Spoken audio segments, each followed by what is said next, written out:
સમગ્ર હિન્દુ ધર્મમાં એક વિશિષ્ટ ઉત્સવ તરીકે ઉજવાય છે. દેશ પરદેશમાં વસતા કરોડો હિન્દુઓના મનમાં એક શ્લોક સદીઓથી ગુંજતો આવ્યો છે. ગુરુર બ્રહ્મા ગુરુર વિષ્ણુ ગુરુર્દેવો મહેશ્વરઃ ગુરુઃ સાક્ષાત પરમ બ્રહ્મ તસ્મૈ શ્રી ગુરવે નમઃ. કહેતા ગુરુ એ બ્રહ્મા તુલ્ય કહેતા સર્જનહાર છે, વિષ્ણુ કહેતા પોષણહાર છે અને શિવજી કહેતા એ પ્રલયકારી છે. તો ગુરુના સ્વરૂપમાં બધા જ દેવોનું દર્શન એક સાથે થાય એવી ગુરુગુણ ગરિમાને ગાતો આ શ્લોક કરોડોના હૃદયમાં ગુંજે છે.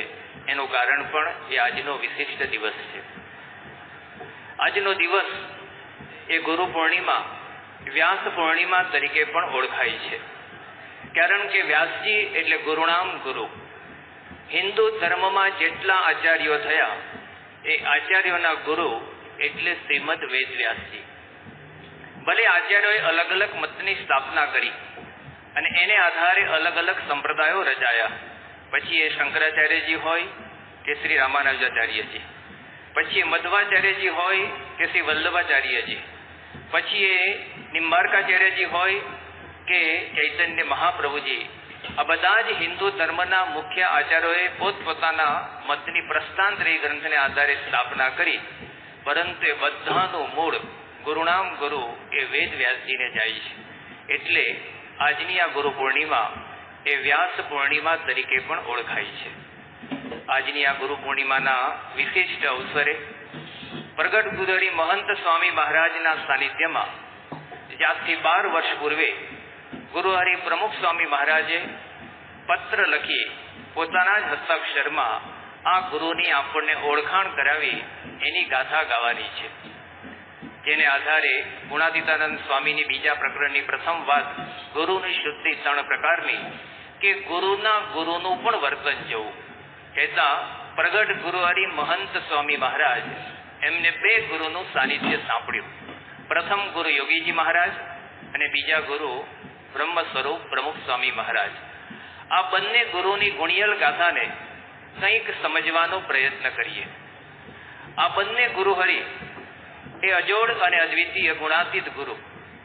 એમની ગાથા તો અનંત છે, અગાધ છે, અમાપ છે, અપાર છે, પરંતુ 3 રીતે જોવાનો પ્રયત્ન કરીએ: સ્વરૂપ, સ્થિતિ અને સામર્થ્ય. પ્રથમ લઈએ છે સ્વરૂપ. યોગીજી મહારાજ હોય કે પ્રમુખ સ્વામી મહારાજ, સ્વરૂપતઃ સાક્ષાત ગુણાતીત સ્વરૂપ છે. આજે જે વ્યાસ પૂર્ણિમા તરીકે વેદવ્યાસજીની જયંતિ આજે ઉજવીએ છીએ, એ વેદવ્યાસજીએ રચેલા ગ્રંથો, એ ગ્રંથોનો સાર અંતે ગુણાતીત ગુરુ ઉપર જ જાય છે. એ પછી શ્રીમદ ભગવદ્ ગીતા હોય, શ્રીમદ ભાગવત હોય, ઉપનિષદો હોય કે બ્રહ્મસૂત્ર હોય, એ બધા જ વેદવ્યાસજી રચેલા આ શાસ્ત્રો એનો સાર ગુણાતીત ગુરુ ઉપર જાય છે.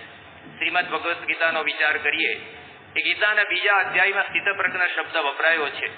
તો ચોથા અધ્યાયમાં બ્રહ્માર્પણમ બ્રહ્મ હવિર બ્રહ્માગ્નો બ્રહ્મણાહુતમ બ્રહ્મૈવ તેન ગંતવ્યમ બ્રહ્મ કર્મ સમાધિના કહીને એક જ શ્લોકની અંદર 6 વખત બ્રહ્મ શબ્દ વાપરવામાં આવ્યો છે આ ગુણાતીત ગુરુ માટે.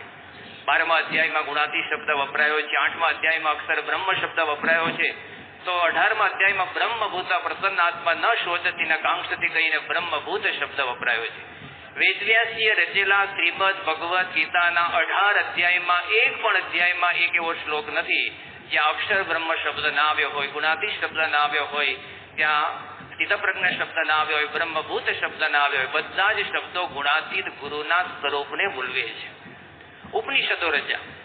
ઉપનિષદોમાં કઠોપનિષદ હોય કે મુંડક ઉપનિષદ, પ્રશ્ન ઉપનિષદ હોય કે માંડુક્ય ઉપનિષદ, બૃહદારણ્યક ઉપનિષદ હોય કે છાંદોક્ય ઉપનિષદ, કઠોપનિષદમાં કીધું ય સેતુરી જાનાનામ અક્ષરમ બ્રહ્મ યત્પરમ. અક્ષર બ્રહ્મ ગુરુ, ગુણાતીત ગુરુ જ ભગવાનના ધામમાં જવામાં સેતુરૂપ છે. તો એ જ વાત મુંડક ઉપનિષદમાં સમજાવી. યૈનાક્ષરમ પુરુષમ વેદ સત્યમ પ્રોવાચ તામ તત્વતો બ્રહ્મ વિદ્યામ સ ગુરુમ એવાભિગચ્છેત સમિત પાણીહી શ્રોત્રિયમ બ્રહ્મ નિષ્ઠમ. આ ગુણાતીત ગુરુ માટે વપરાયેલા મહિમા અને લક્ષણો એ વેદવ્યાસજી એ આપણને સમજાવે કે આવા સાચા ગુણાતીત ગુરુનું સ્વરૂપ એ સાક્ષાત એક અને અજોડ છે, અવિનાશી છે, ગુણાતીત એમનું સ્વરૂપ છે. શ્રીમદ ભાગવતની વાત કરીએ, ભાગવતના 12 સ્કંદમાં અનેક આખ્યાનો આવે છે. ત્રીજા અધ્યાયમાં કપિલ દેવજી અને માતા દેવહૂતિનું આખ્યાન હોય, કે પંચમ સ્કંદમાં જળભરતજીનું આખ્યાન હોય, ગજગ્રાહનું આખ્યાન હોય, પ્રહલાદજીનું આખ્યાન હોય, નારદ સનતકુમારનું આખ્યાન હોય, નવયોગેશ્વરનો સંવાદ હોય. કોઈ પણ સંવાદ શ્રીમદ ભાગવતની અંદર લખવામાં આવ્યા છે. બધા જ સંવાદ અને કથાનક એ અંતે ગુણાતીત ગુરુના મહિમા ઉપર જાય છે. બ્રહ્મસૂત્રની તો શરૂઆત જ આનાથી કરી, અથા તો બ્રહ્મ જિજ્ઞાસા. ટૂંકમાં આ વ્યાસ પૂર્ણિમા કહેતા વેદવ્યાસજીએ આ જે ગુણાતીત ગુરુનો મહિમા કીધો છે એ સ્વરૂપતઃ સાક્ષાત ગુણાતીત જે અક્ષર બ્રહ્મ છે. ગુરુહરિ મહંત સ્વામી મહારાજના બંને ગુરુ યોગીજી મહારાજ અને પ્રમુખ સ્વામી મહારાજના સેંકડો પ્રમાણો અને પ્રસંગો એ આપણને એમના ગુણાતીત સ્વરૂપને બોલવે છે. 1957 ની અંદર યોગીજી મહારાજ ભેંસરળ ખાતે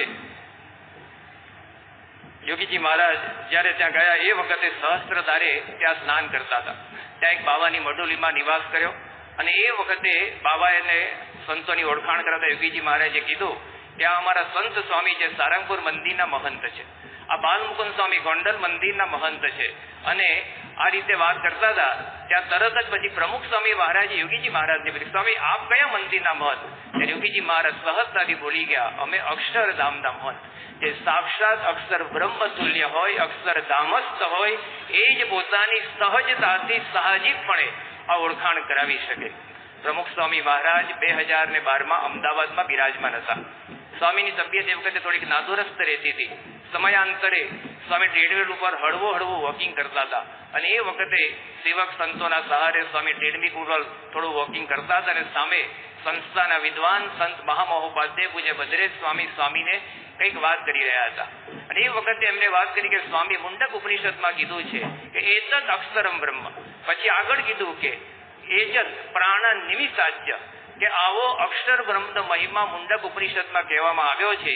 એ જ અત્યારે અમે આપના સ્વરૂપમાં પ્રત્યક્ષ જોઈ રહ્યા છે. એમ કહીને પછી ભદ્રેશ સ્વામીએ વિવરણ કર્યું કે એજત એટલે કે અક્ષર બ્રહ્મ ચાલે છે. સ્વામી અત્યારે આપ વોકિંગ કરી રહ્યા છો, કહેતા ચાલી રહ્યા છો. આગળ બીજો શબ્દ વપરાયો પ્રાણાજ, કે અત્યારે અક્ષર બ્રહ્મ એ પ્રાણ સમાજ પ્રાણ લઈ રહ્યું છે. અત્યારે આપ ચેતનત્વ પ્રાણ લઈ રહ્યા છો. ત્રીજો શબ્દ વપરાયો નિમિષાજ્ય, એટલે આંખના પલકારા થાય છે. સ્વામી અત્યારે આપ વોકિંગ કરી રહ્યા છો, પ્રાણ લઈ રહ્યા છો અને સાથે સાથે આંખના પલકારા પણ કરી રહ્યા છો. એટલે અત્યારે આપ સાક્ષાત અક્ષર બ્રહ્મનું સ્વરૂપ છો. સાચું ને? અને અત્યારે પૂછાયેલા પ્રશ્નનો પ્રમુખ સ્વામી મહારાજે જવાબ પણ સંસ્કૃત ભાષામાં ઉપનિષદિક શૈલીમાં જ આપ્યો. સ્વામી કે સત્યમ સત્યમ સત્યમ 3 વાર સત્ય કહીને સ્વામીએ પોતાના સ્વરૂપ અક્ષર બ્રહ્મ સ્વરૂપ પર ગુણાતીત સ્વરૂપ પર મોરચા મારી દીધી. કહેતા સમયે આ ગુણાતીત ગુરુ યોગીજી મહારાજ અને પ્રમુખ સ્વામી મહારાજ એમને પોતાના સ્વરૂપની એ ઓળખાણ આપી છે. કારણ કે દુનિયામાં જેટલી કઈ આધ્યાત્મિક સ્થિતિ છે એમાં સૌથી શ્રેષ્ઠ સ્થિતિ અને સ્વરૂપ એ અક્ષર બ્રહ્મ છે. દુનિયામાં કથાકાર ઘણા છે, પ્રવચનકાર ઘણા છે, લેખો લખનારા પણ ઘણા છે, પરંતુ એ મૂર્તિમાન અક્ષર બ્રહ્મ જે સાક્ષાત ગીતાની અંદર, ભાગવતની અંદર, ઉપનિષદની અંદર કહેવામાં આવ્યું છે, જેનો મહિમા ગવાયો છે, એ અક્ષર બ્રહ્મસ્થ સ્વરૂપ ગુણાતીત સ્વરૂપ એ આપણી પાસે છે. આ અક્ષર બ્રહ્મ ગુણાતીત ગુરુનો મહિમા, આ ગુણાતીત પરંપરા સ્વરૂપતઃ એ આપણને પ્રાપ્ત થઈ છે.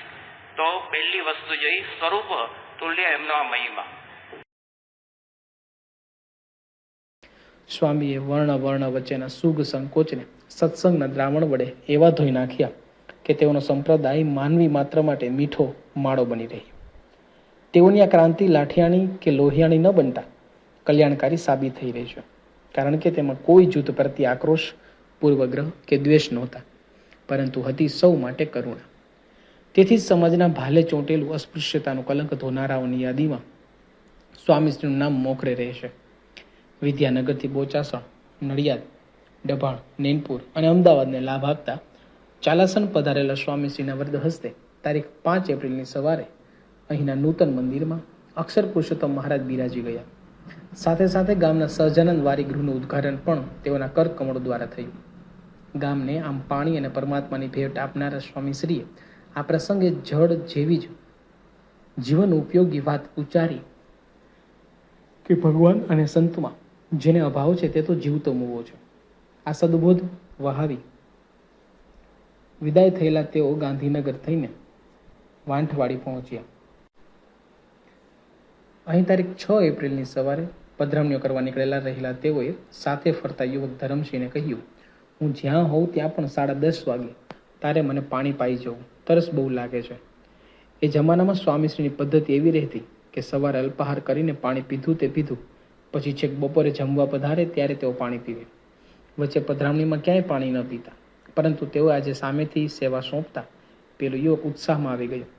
જોકે સ્વામીશ્રીના પધરામણી નીકળ્યા બાદ રસોડાની સેવામાં એવો ગૂંચવાયો કે પાણી આપવા જવાનું જ ભૂલી ગયું છે. છેક બપોરે 12 વાગે તેને સાંભળી આવતા તે હાંફળો ફાંફળો પાણી ભરીને સ્વામીશ્રીને પહોંચાડવા નીકળ્યો. ત્યાં કોકે કહ્યું, હવે તો સ્વામી બાપાને જમવા આવવાનો સમય થઈ ગયો છે, માટે બેસવા સારું પાટલો વગેરે તૈયાર કરી નાખો. એટલે તે યુવક પાટલો બિછાવી સ્વામીશ્રીની રાહ જોતો ઊભો રહ્યો. પણ ગામમાંથી સાંજે વિદાય લેવાની હોવાથી બધી જ પધરામણી ભોજન પહેલા પૂરી કરવાની ગણતરી સાથે સ્વામીશ્રી ઘૂમી રહેલા. તેથી તેઓ બપોરે 2 વાગે પીજી પટેલના ઘેર ઉતારે પધાર્યા. તે વખતે પધરામણીઓમાં ચાલેલી પૂજનની પરંપરાને કારણે સ્વામીશ્રીનું ભાલ ઠેર ઠેર ચાંદલા ચોંટવાથી રક્તવર્ણું બની ગયેલું. એક ધારી 5 કલાક ચાલેલી પધરામણીને લીધે તેઓના મોં પર થાક પણ વર્તાઈ રહેલો. ગાતરિયું પરસેવાથી ભીનું હતું. આવા સંજોગોમાં પાણી પીધા વિના સ્વામીશ્રીની શી વલે થઈ હશે તે વિચારતા પેલો યુવાન તો ખેદ સાથે ખૂણામાં જ લપાઈ ગયો. સ્વામીશ્રી સામે જવાની તેની હિંમત ન ચાલી. હાથ પગ ધોઈ સ્વામીશ્રી જમવા બિરાજે ત્યારે પણ આ યુવાને દૂરથી દર્શન કરવાનું મુનાસિબ માન્યું. પરંતુ બ્રહ્માંડના જીવોની ક્રિયાને હસતા મલકવત દેખતા સ્વામીશ્રી આ ઓરડાના જીવોની ક્રિયા કેમ ન જાણે. ભોજન બાદ ઊભા થતા તેઓએ ખૂણે ઊભેલા પેલા યુવકને કહ્યું, જમી લે. આટલું કહેતા તો સ્વામીશ્રી હસી પડી અને બોલ્યા, એમાં મૂંઝાવું નહીં, હવે યાદ રહેશે.